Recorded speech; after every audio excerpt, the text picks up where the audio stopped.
जरूरत है। जैसे सर ने कहा, ज्वाइंट फैमिली खत्म, न्यूक्लियर फैमिली शुरू। जब हमारे जमाने में, मतलब हमारे पापा मम्मी या उनके पहले जमाने में 3-3, 4-4 बच्चे हुआ करते थे। हाँ, 5-5 बच्चे थे। वो क्यों थे? क्योंकि इंश्योरेंस होती थी ना, उस समय यही तो इंश्योरेंस थी। अभी आज से हमारे जमाने में 2 बच्चे, आज के जमाने में 1 बच्चा, या सर कह रहे हैं 1 भी नहीं, इंश्योरेंस तो खत्म हो गई।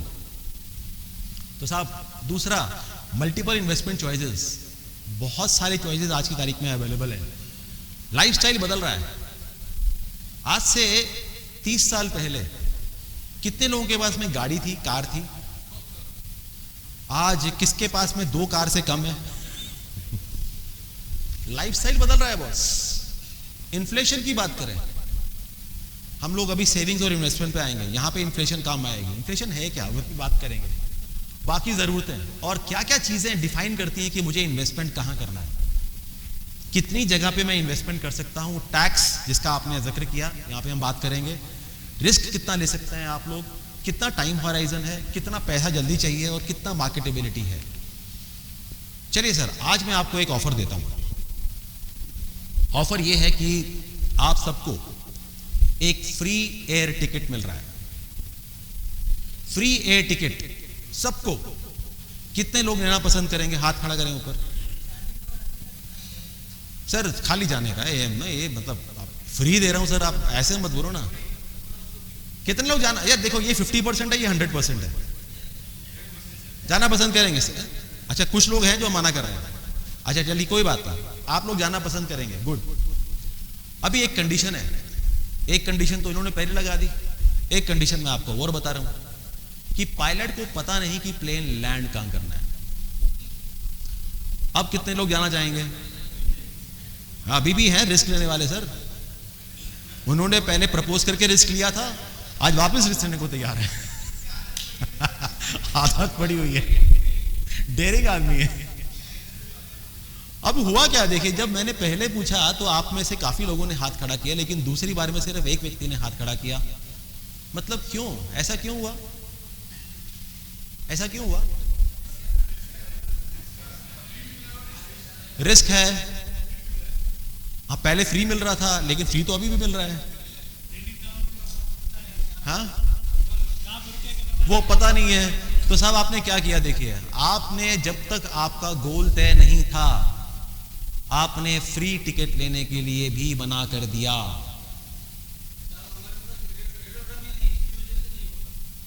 एरोड्राम तो छोड़ दो। हाँ, आपने रिस्क लिया। अभी अभी अभी ये समझिए कि आपके पास में फाइनेंशियल गोल्स हैं। हम लोग इन्वेस्टमेंट की बात करते हैं, हम लोग फ्लाइट लेने की बात करते हैं, लेकिन हमें पता ही नहीं जाना कहां है, उतरना कहां है। तो इन्वेस्टमेंट क्या होगी बॉस? आपके पास फाइनेंशियल गोल्स हैं क्या? हैं कि नहीं? कितने लोगों के पास में इन्वेस्टमेंट बिल्कुल अलग से पड़ी हुई है, उनके बच्चे की एजुकेशन के लिए, उनकी शादी के लिए, आपके रिटायरमेंट के लिए, और कहीं बहुत बढ़िया एक वर्ल्ड टूर पे जाने के लिए अलग से हर कोई इन्वेस्टमेंट हो रखी है। 1 2 3 4 5 6 7 7 लोगों की आउट ऑफ 50 पीपल ओवर है। अब देखिए, अगर एज अ फाइनेंशियल प्लानर मेरा अगर ये हाल है, तो मेरे कस्टमर्स का क्या हाल होगा, सोचिए। तो पहले तो साहब फाइनेंशियल गोल्स देखिए, और क्या सारे सबके फाइनेंशियल गोल्स एक से होते हैं? सबके अलग अलग होते हैं। और उसको जानने के लिए एक काम करना पड़ेगा, आपका एक साथी चुन लीजिए। जैसे सर, आप दोनों पार्टनर्स हैं कि एक्टिविटी के अंदर, आप दोनों पार्टनर्स हैं, 2 पार्टनर्स, अपना एक पार्टनर चुन लीजिए, साथी चुन लीजिए। एक छोटी सी एक्टिविटी करेंगे, छोटी सी एक्टिविटी करेंगे। Please choose a partner, please. Partner हो गया सबका?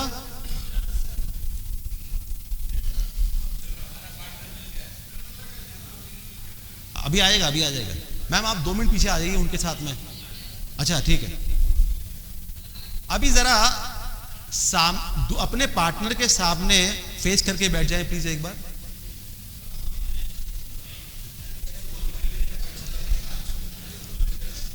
अपने पार्टनर के सामने फेस करके बैठ जाइए, हाथ ऊपर। और ये उंगली उस ईश्वर की तरफ। वो कहते हैं कि जो बीवी होती है ना, वो हर चीज के लिए अपने हस्बैंड को ब्लेम करती है, और जिसके लिए हस्बैंड को ब्लेम नहीं कर सकती है उसके लिए ऊपर वाला है। तो ऊपर वाले को ब्लेम कीजिए, सब तेरी वजह से हो रहा है। और अब इस उंगली को अपने माथे के ऊपर ले आइए, माथे के ऊपर, माथे के ऊपर, और अपने साथी को देखते हुए इस उंगली से आपके माथे पर कैपिटल ई बनाइए। ई, कैपिटल ई बनाइए। E for elephant. Capital E बनाइए अपने माथे पर, अपने साथी को देखते हुए। वो क्या कर रहे हैं? बना लिए सर? हाथ नीचे। कितने लोगों को लगा कि सामने वाले ने ई उल्टा बनाया? कितने लोगों को लगा ई उल्टा बनाया?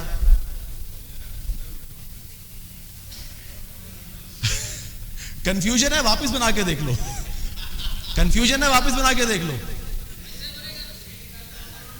सर उल्टा था, सीधा था? उल्टा था। हाँ, अभी सवाल यह है कि सामने वाले ने क्या ये उल्टा बनाया था? हाँ जी हुजूर, सामने वाले ने क्या जान के उल्टा बनाया था? बराबर है, उल्टा ही दिखेगा। तो जब मैं कस्टमर के पास में जा रहा हूं तो मैं अपने माथे के ऊपर ही कैसे बना रहा हूं? अपने हिसाब से सीधा और उसके हिसाब से उल्टा। तो वो माल क्यों खरीदेगा? समझ रहे हैं बात को? क्योंकि जब मैं मेरे कस्टमर के पास में जा रहा हूं, मेरे दिमाग में क्या चल रहा है? नहीं, ई को छोड़ो, अभी मेरे दिमाग में क्या चल रहा है? मैं कस्टमर के पास में क्यों गया हूं? हाँ, मुझे क्या मिलेगा? मेरा कमीशन, मेरा इंसेंटिव। बराबर ऐसे ही होता है दिमाग में कि नहीं होता है? तो मैंने की बनाया अपने माथे पर अपने हिसाब से। मुझे क्या मिलेगा? कस्टमर को क्या दिखाई देगा? उल्टा दिखाई देगा। और जब कस्टमर को उल्टा दिखाई देगा तो वो माल नहीं खरीदेगा। तो अभी क्या बनाना है? कैसा ई बनाना है? अपने हिसाब से सीधा या अपने हिसाब से उल्टा? एब्सोल्युटली अपने हिसाब से उल्टा, उसके हिसाब से सीधा। और उसके हिसाब से सीधा ही कैसे होगा? जब उसके फाइनेंशियल गोल्स की बात की जाएगी। भाई तू क्या चाहता है? What is that you want? और कस्टमर चाहता क्या है? क्या क्या जरूरतें होती हैं किसी की भी? जरूरतें क्या क्या होती हैं हुजूर? मकान, बड़ा मकान, बच्चे की शादी, स्टडीज, मेरा रिटायरमेंट, इमरजेंसी मेडिकल के खर्चों के लिए पैसा। तो ये सब चीजें हैं सर। यार क्या, ये सब चीजें हैं। कस्टमर यही चाहता है। क्या मेरे कस्टमर के पास में जाके हम ये बातें करते हैं? फैक्ट फाइंडिंग सर, अगर ये बातें करते हैं माल बिकेगा, कस्टमर टिकेगा। अगर ये बातें नहीं करते हैं,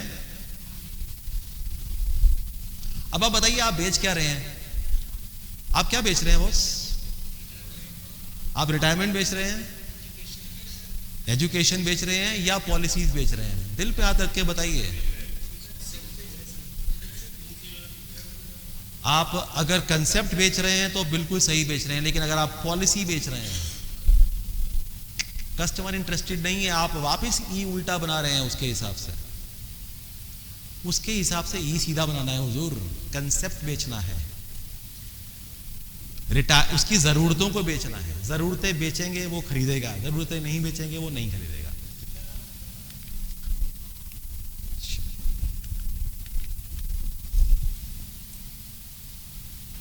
पर गोल सेट कर दिया मैंने, कस्टमर के पास में गया, गोल सेट कर दिया, काफी है? गोल सेट करना काफी है, ये कुछ और भी करना पड़ेगा? हाँ, कैसे पहुंचेंगे गोल को? उसको इंप्लीमेंट करवाना पड़ेगा, एक्शन लेना पड़ेगा। तो इसको समझने के लिए सर क्या करना पड़ेगा? हाँ, ऊपर से टॉपअप भी करना पड़ेगा। उसके लिए मेरे को एनुअल क्लाइंट रिव्यू भी करना पड़ेगा। सुना इस टर्म के बारे में? एनुअल क्लाइंट रिव्यू करते हैं हम लोग। बढ़िया है। No sir, no no no no, every 6 months, every 6 months। Customer जब मैं आपको बताऊं, आप क्योंकि सर ने कहा था मैं थोड़ा बहुत प्राइवेट इंडस्ट्री के बारे में बात करूं।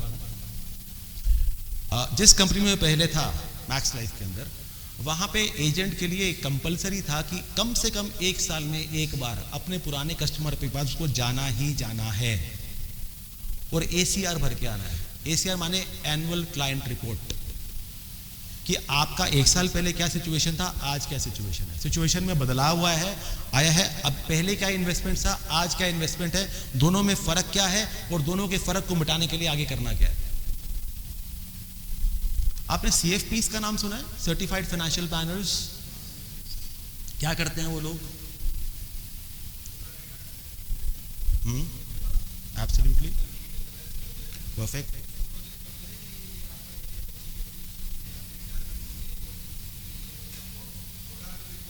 एब्सोल्युटली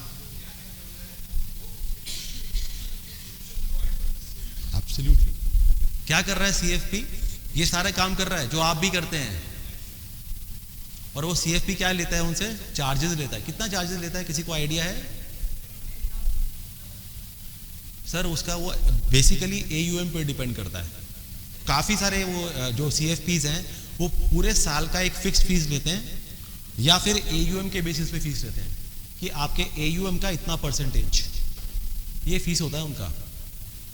और उनका जो फीस आता है ना, अगर वो पहली बार कस्टमर से मिल रहे हैं ना डॉक्टर के हिसाब से, तो एक सिटिंग के 5,000 रुपए लेते हैं कम से कम। आप भी तो वही काम कर रहे हो यार। आप लोग वो काम कर रहे हो कि नहीं कर रहे? देखिए, अगर आप वो वाला काम कर रहे हैं तो इस मार्केट पे आप टिकेंगे। आप उसको धमकी समझें, आप जो मर्जी समझें, लेकिन अगर आप ये काम नहीं कर रहे हैं तो मुश्किल है बॉस। तो इसलिए क्या गोल सेटिंग काफी है? नहीं है साहब, गोल सेटिंग काफी नहीं है। क्योंकि एक राइटर है, एक ऑथर है, जिन्होंने एक किताब लिखी, the 7 habits of highly effective people. सबसे कामयाब लोगों की 7 हैबिट्स। सबसे पहली जो उन्होंने हैबिट बताई, वो कहते हैं ये लोग प्रोएक्टिव होते हैं। अभी थोड़ी देर पहले मैं सर के पास में आया, सर ना आगे फॉर्म भर रहे थे। मैंने कहा सर ये तो संदीप मेघानी का फॉर्म है, ये आपने बाद में भरना है, ये आप कल आएंगे उसके बाद भरिएगा। इन्होंने कहा नहीं सर मैं फॉर्म नहीं भर रहा, मैं नीचे सिर्फ अपना नाम लिख रहा हूँ, जो डिटेल्स देनी है वो दे रहा हूँ। तो इन्होंने क्या किया, वो प्रोएक्टिवली काम कर लिया। He was very proactive with that. एक कॉलम भरा गया, आगे करने में दिक्कत नहीं आएगी। तो वो क्या कहते हैं, स्टीवन कवी इनका नाम है ऑथर का, ये कहते हैं अक्सर हम लोग 2 एरियाज में रहते हैं, और ये दिख नहीं रहा होगा। एक होता है सर्कल ऑफ कंसर्न, कंसर्न माने चिंता का क्षेत्र, और दूसरा होता है सर्कल ऑफ कंट्रोल, प्रभाव का क्षेत्र। वो कहते हैं या तो इंसान चिंता के क्षेत्र में रहता है या प्रभाव के क्षेत्र में रहता है। तो हमें रहना कहां चाहिए, वो प्रभाव का क्षेत्र है। लेकिन हम होते क्या हैं ज्यादातर? पॉलिसी बेचना ये चिंता है या प्रभाव है? अगर पॉलिसी बेचना प्रभाव के क्षेत्र में आता है तो आपकी हर साल कम से कम 15-20 हजार पॉलिसी तो यूं बिक जाती होंगी। रिक्रूटमेंट प्रभाव का क्षेत्र है या चिंता का क्षेत्र है? अगर रिक्रूटमेंट आपका प्रभाव का क्षेत्र है तो हर महीने आपके कम से कम 5 रिक्रूटमेंट होते होंगे, हर महीने लगातार, पिछले 5-7 साल से हो रहे हैं क्या? तो अभी तो आपने कहा प्रभाव का क्षेत्र है। एब्सोल्युटली।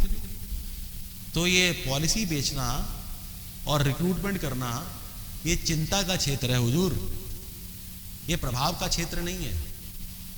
और अक्सर हम कभी किसी को मिलते हैं तो क्या बात करते हैं, प्रभाव के क्षेत्र के बारे में बातें करते हैं, चिंता के क्षेत्र में बातें करते हैं। तो चिंता बढ़ेगी या घटेगी? वही हो रहा है,